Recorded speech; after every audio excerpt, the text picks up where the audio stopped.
Je vais vous faire ma sélection pour le quintet de demain qui court sur l'hippodrome d'Auteuil sur la distance de 3600 mètres. Ça va sauter, c'est de la haie. Par contre, je vous dirais, allez-y mollo. Hein. C'est un lot très ouvert. Le meeting d'Auteuil recommence, ça repart. Donc la réunion est assez longue. Alors, juste quelques indications. Hein. Moi, je vous conseillerais juste de ne pas jouer beaucoup. Après, vous faites comme vous avez bien envie. Hein. Voilà, car moi, comme j'ai dit, je fais le papier. Après, c'est à vous de voir. Mais la course est vraiment ouverte. En sachant que dans cette course, il y en a qui font leur rentrée. Il y en a, ils n'ont pas couru depuis plus d'un an. Il y en a un an. Il y en a un peu moins. Et il y en a pas mal qui font leur rentrée. Par contre, il y en a, ben, ils ont fait le meeting de Cannes-sur-Mer. Donc, il y en a, ils arrivent pénalisés au poids. Donc, pour moi, ils n'ont plus de marge. Ensuite, il y en a, ils ont fait le meeting de Cannes, justement, mais ils sont en pleine forme. Ils n'ont pas gagné, donc ils n'ont pas été pénalisés. Donc, moi, j'ai privilégié les chevaux qui étaient en forme. Et j'ai privilégié aussi les chevaux qui faisaient leur rentrée, mais qui couraient bien frais. Donc attention à ça. Voilà, il y a plusieurs choses qui rentrent en ligne de compte. Donc après, ça sera à vous de voir. Donc attention à ce que je vous ai dit. Hein. Il y a plusieurs choses à prendre en ligne de compte. Hein. Surtout quand un cheval n'a pas couru depuis plus d'un an. Je pense pas qu'ils vont lui tirer les oreilles sur une course. Hein. Comme j'ai dit, le meeting d'Auteuil est long. Donc il y aura d'autres courses et d'autres engagements. Bien meilleurs que celui-là. Hein. Voilà, et ils arriveront en pleine forme petit à petit. Donc moi, ma sélection, ça sera le 16, le 8, le 5, le 10, le 11, le 1, le 13 et le 9.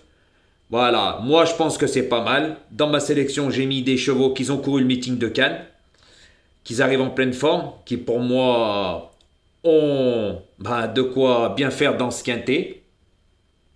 Ensuite, j'ai mis quelques chevaux qui courent bien frais généralement et qui pour moi ont de la marge. Voilà, ils n'ont pas montré tout l'étendue de leur potentiel, en sachant qu'attention, hein, à Auteuil, le terrain va être lourd. Hein. Donc, quand ça court sur 3006, comme on dit dans le jargon, je l'ai déjà dit, après, il y a quelques perroquets qui, comme ils écoutent mes vidéos, répètent. Hein. Voilà, hein, comme j'étais le seul à le dire. Hein. Mais ils peuvent ouvrir leurs grandes oreilles et faire les perroquets. Donc, comme j'ai déjà dit plusieurs fois, quand le terrain est lourd, ça rallonge la distance, tout simplement. Voilà les amis. C'est pour ça que ceux-là qui font leur rentrée, ils ont préféré faire la rentrée sur 3600 mètres que sur 3900 mètres sur les prochains engagements, les prochaines courses. Donc, attention à ça, c'est aussi à prendre en ligne de compte, moi je vous le dis. Parce qu'ils arrosent toujours à Auteuil. Hein. Voilà, hein. Même quand c'est n'importe quelle saison, ils arrosent. Auteuil, c'est comme ça. Voilà, et c'est un parcours, attention, hein, c'est pas tous les chevaux qui s'y adaptent. Hein. Voilà les amis. Donc je vous répète ma sélection, le 16, le 8, le 5, le 10, le 11, le 1, le 13 et le 9. Moi je pense que c'est pas mal. Après ça sera à vous de voir.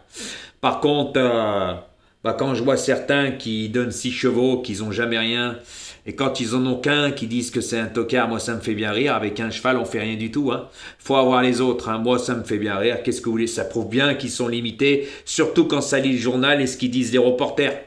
Moi ça me fait bien rire aussi. Puis la plupart du temps, ça donne jamais rien. Et puis ça donne tout à ses abonnés. Ah, bon entendeur. Moi ça me fait rire aussi. Hein.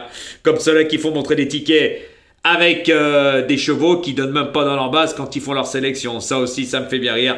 Mais qu'est-ce que vous voulez? Il y en a, c'est que du blabla et aucun résultat. Voilà, donc venez écouter Jojo, prenez des cours et faites les perroquets derrière pour après dire ce que j'ai déjà dit depuis un moment, quoi. Voilà, car moi j'en connais un rayon et puis vous êtes limité, tout simplement. Donc les sous-entendus, gardez-les pour vous, hein. Car, je le redis, hein, quand on fait des sélections en 6, on n'en a qu'un.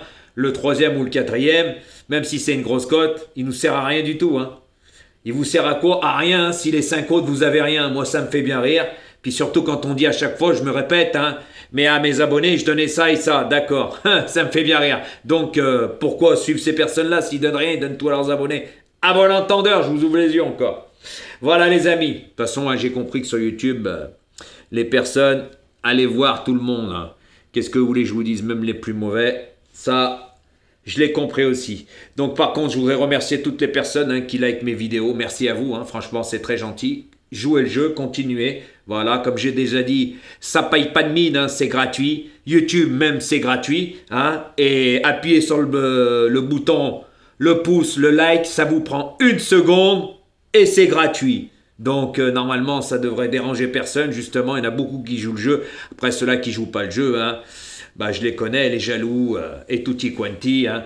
J'en parlerai plus parce que je sais pourquoi. Par contre ils viennent bien gratter mes pronostics. Puis après voilà, hein, ça chante. Allez chanter sur la chaîne de votre pronostiqueur adoré. Et puis Jean-Marc Asli, maintenant il donne 9 chevaux. Il se prend pour un pronostiqueur. Non mais moi ça me fait bien rire. On attend tes explications en fait. Hein. Pourquoi tu joues tel et tel cheval? Mais ça, tu le feras pas. Normal, t'es limité, hein. Eh oui. Par contre, donner 9 chevaux, ça coûte cher, hein. Et après, ça chante. Et puis l'invitation tient aussi, toi, hein. Comme ton pronostiqueur, ton maître vénéré. Plus de nouvelles, bonnes nouvelles. Maintenant, il nous met des petites vidéos sur ordinateur. Ah, comme je vous ai dit, hein. C'est pas rigolo, tout ça. Eh oui, surtout quand on dit, hein. Oh, ça va durer que 3 jours. À bon entendeur, les amis. Donc, merci à tous ceux-là qui like. Hein. Voilà, continuez comme ça parce que je vous dis, ça fait des jaloux. Et puis, moi, un conseil demain, jouez timidement. Voilà, parce que c'est une course ouverte. Après, je vous dis pas que ça va pas rentrer parce que si ça rentre, ne me dites pas oui. Non, non, vous faites bien comme vous voulez. Moi, je vous avertis. Je vous ai expliqué au départ, cette course, comme elle est... ce qu'il allait se passer, quoi. Il y a beaucoup de chevaux qui font leur entrée. Il y en a, ils ont couru le meeting de Cannes. Donc après, ça sera à vous de voir. Je ne vais pas me répéter. Voilà, les amis. Donc, n'oubliez pas de partager cette vidéo, même si je sais qu'il n'y en a que 5% qui le font. Hein. Voilà. Ensuite, cliquez sur la cloche des notifications. Et bien, tous ceux-là qui jouent le jeu, continuez à liker. Comme j'ai déjà dit, ça fait des jaloux. Voilà. C'est comme ça, et en sachant que c'est gratuit, tout est gratuit sur YouTube. Voilà. Car faire le papier, ça prend du temps quand on le fait comme moi. Hein. Pas quand on regarde le journal, on joue au pif, puis on met quelques tocards, et puis on met pas les autres. Juste avec un tocard, on peut rien faire. Hein. À bon entendeur, les amis, et bonne chance pour demain.